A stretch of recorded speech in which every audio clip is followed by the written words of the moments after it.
Sa mga nag-build po ng ano natin, ng Excel file natin, meron tayo ditong Excel generator. Okay?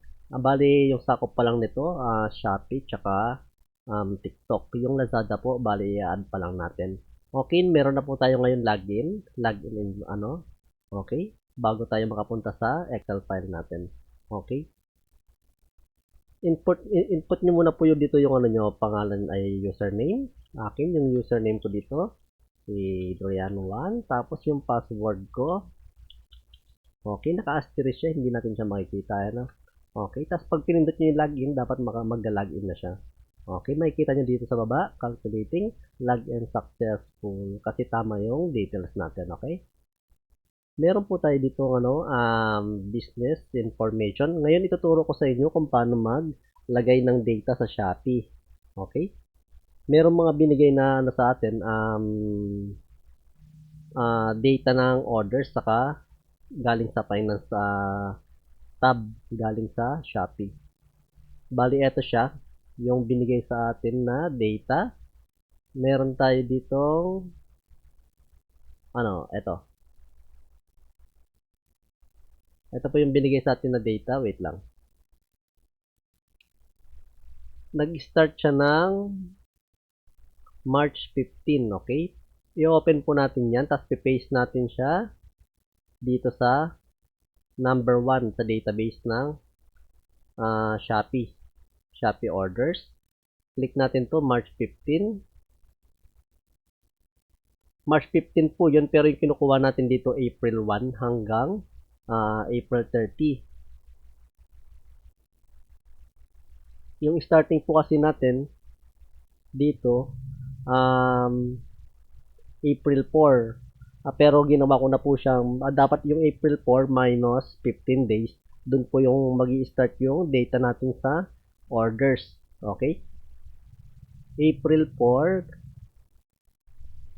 minus 15 days, dapat mga 19, ganon. March 19. Pero yung kinuha nating data dito, ano na siya, March 15 para mas malayo. Pero okay lang yun. Wag lang siya maging 10 days kasi alanganin na. Okay, kopyahin natin dito sa, magsimula tayo sa A. Sa first, unang kopya po, isama natin yung header, okay? Isama natin yung header, tapos Alt, Shift, arrow right, tapos arrow down. Okay, copy lang ninyo para lumabas to, okay? Tapos punta tayo dito sa template natin. Paste nyo dito sa kulay green pag okay. Sa una, paste nyo sa kulay green. Tapos ito po yung pinutin ninyo. Values. Paste values. Wag po itong special. Wag nyo po i-click itong paste special. Pag click nyo yan, mali yan ha. Mali. Okay, dapat right click. Dito sa arrow sa kabila. Tapos paste value. Okay, lalabas na siya dyan. Antayin lang natin konti. Okay. Okay yung data natin dito.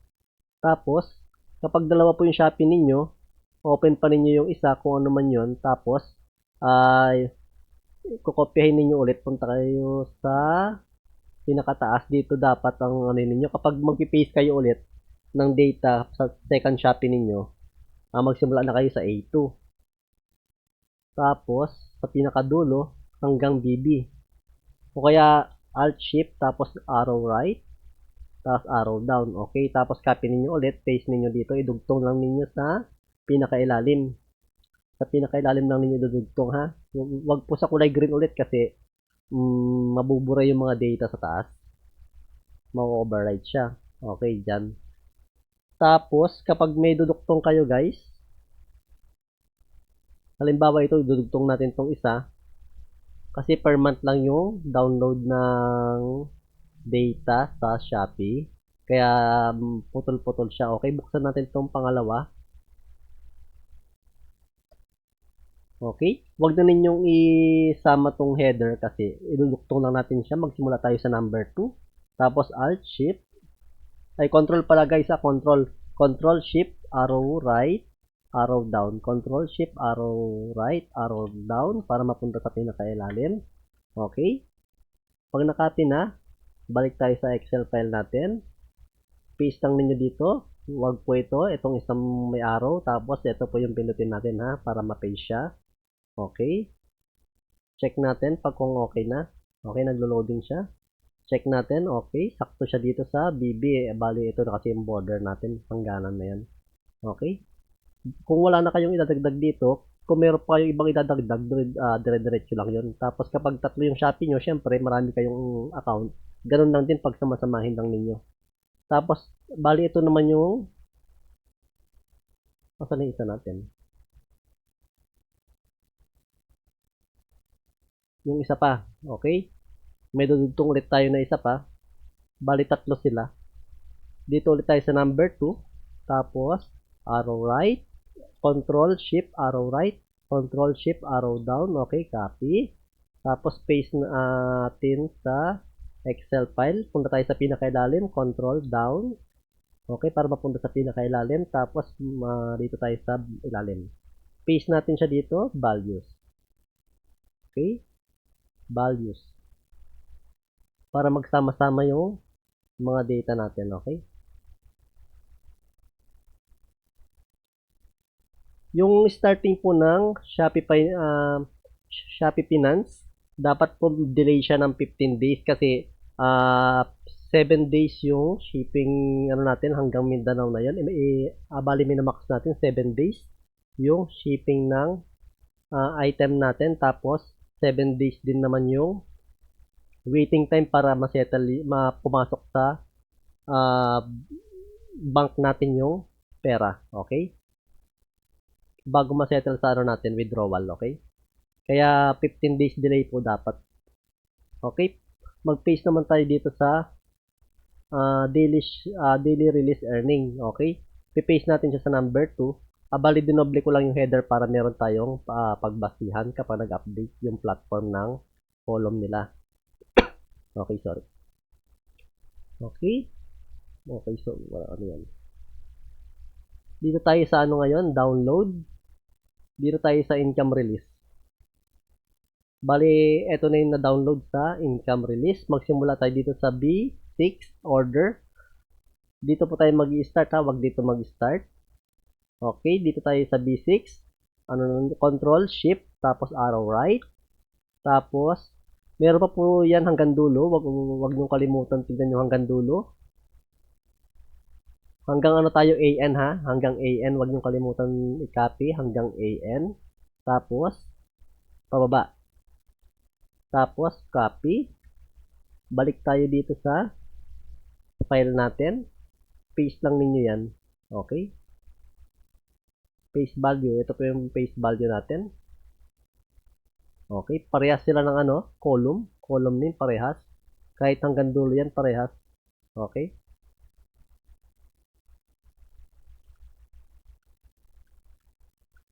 Parehas sila. Okay. Kung magpipaste ulit kayo ng earnings ninyo dito, duktong lang ninyo ha. Pag dalawa yung Shopee ninyo, ganyan, dapat parehas sila ng araw. Halimbawa, January, April 1 hanggang April 30 yung sa finance ninyo sa Shopee 1. Dapat ganoon din yung sa Shopee 2 ninyo. April 1, duktong nyo na dito. Tapos, hanggang April 30. Kung may 30 man, okay? Tapos sa TikTok din, bali ganun din kapag tatlo yung nyo, Shopee nyo, ay yung shop ninyo, dalawa sa Shopee, pagkatapos isa sa TikTok. Yung sa TikTok, lagyan din ninyo dito, kalimbawa yung pinaprocess natin dito, April 1 hanggang April 30, April 30. Dapat dito rin sa natin, TikTok, April 1 hanggang April 30. Kung dalawa yung TikTok ninyo, April 1 hanggang 30, dito rin, duktong ninyo dito yung April 1 na second TikTok ninyo, tapos April 30. Basta same date sila. Wag kayong April 15 yung pinaprocess ninyo. April 1 hanggang April 15. Wag nyo haluan ng ibang date. Okay? Basta pare-parehas yung date dapat. Okay? Pag na-paste na ninyo yung data, okay na, yung sa 1 at saka 2. Punta kayo dito sa platform 3. Ay, platform 3. Sheet name 3. Tapos pindutin ninyo itong config. Okay? Config. Ang ginagawa nito, inaayos lang niya yung column. Nire-ready niya yung mga natin, data natin. Click nyo isang beses yan. Antay-antay lang. Okay? Yung nagdo-loading na ito, yung arrow, ay yung mouse. Pag nawala na yan, galaw nyo na ng kaunti para lumabas yung natin, screen. Tapos pag okay na, pindutin niyo itong number 2, step 2, okay? Para mag-generate siya ng data. Okay, meron na tayo ditong data ngayon. Antay lang ng kaunti para lumabas yung mga kinukuha nating data, okay? Bali, ito yung quantity, yung mga details natin, order settle time, order created time. Pero hayaan nyo na yan. Pag okay na, pinutin nyo yung number 3. Ito yung number 3, isa-save niya dito sa number 4. Makita ninyo, wala pang laman tong natin, number 4. Wala pang laman, ito yung dulo. Wala pa siyang laman. Pag pinindot natin to isang beses lang, kasi madodoble yung pag-copy niya sa number 4. Okay, pindutin natin isang beses. Okay, napindot na natin, nilipat niya dito sa number 4, combined data. Okay, loading lang ng konti, medyo matagal. Okay, tapos na yan. Okay, tapos na. I-check natin siya dito sa number sheet name 4. Nandito na nga siya, ito siya. Oh. Okay. Ito yung na-process niya. Makikita natin dito sunod-sunod yung araw, okay? Pag dalawa yung platform ninyo, TikTok saka Shopee, makita ninyo dito. Ito yung Shopee, tapos susunod dyan TikTok. Shopee, tapos TikTok. Yung sunod-sunod na araw, Shopee, tapos TikTok. Lahat sila magkakaparehas ng date nun, okay? Bali, kino-combine niya dito. Shopee, tapos TikTok niyan. Bali, meron pala tayo nilagay dito. Kung non-bot kayo, pindutin nyo ito. Yung available lang natin sa VAT, sa receipt to guys, yung pagre-receipt. Yung generator lang yung available natin ngayon sa VAT dito. Para lahat nire-resibo niya kahit kahit piso lang yung in-order, mariresibo dito. Okay? Sana tayo? Number 3.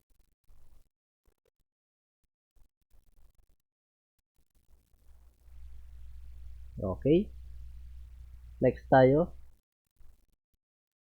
After makopya dyan after makopya,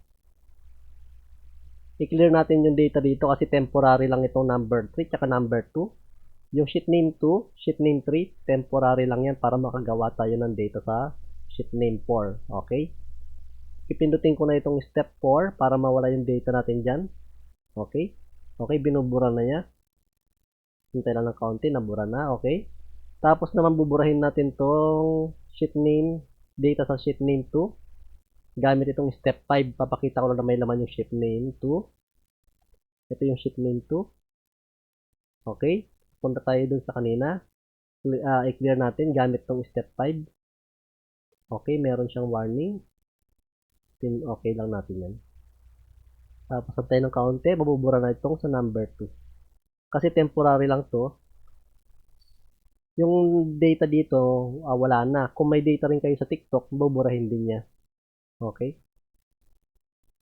Punta na ngayon tayo dito sa combined data. Bale, ito na yung data talaga natin, yung mga pinaghalo-halong data sa Shopee tsaka sa TikTok. O kaya dalawang Shopee, pagkasamahin niya dito. Okay? Kung may Lazada man, ganun din ang process pag na-add natin yung Lazada. Okay? Tapos itong date range dito, bale, date range lang yan dito. Kung anong starting date, tapos end date. Okay? Pag pinindot natin tong VAT, lahat ng order, resibuhan niya kahit piso lang yan, 5 piso. Pag pinindot natin to, hindi niya tinitignan yung mga below 500 dito, tsaka more than 500. Basta lahat nire-resibuhan niya. Tapos ito naman, nire-resibuhan lang niya yung mga 500 pataas. Tapos pagkasama-samahin niya yung 500 pababa sa buong araw. Tapos ito total niya, gagawa siya ng various. Ito yung various, sample nito, various. Okay, pinagsama-sama niya yung order sa buong araw. Yung mga below 500. Tapos nilagay niya various, okay? Kapag naman, may, more than 500, re-receivean niya ng separate. Pero pwede rin tayo dito mag-manual na kahit wala pang 500 pag humingi si customer ng receipt. Halimbawa, ito, yung variation number 2, humingi itong isa ng resibo, gawin mo lang siyang individual. Tapos magiging dito, number 2, tapos ito magiging number 3 na. Isisingit niya, okay? Kaya pwede tayong mag-manual. Ibabalik ko lang siya sa dati. Okay.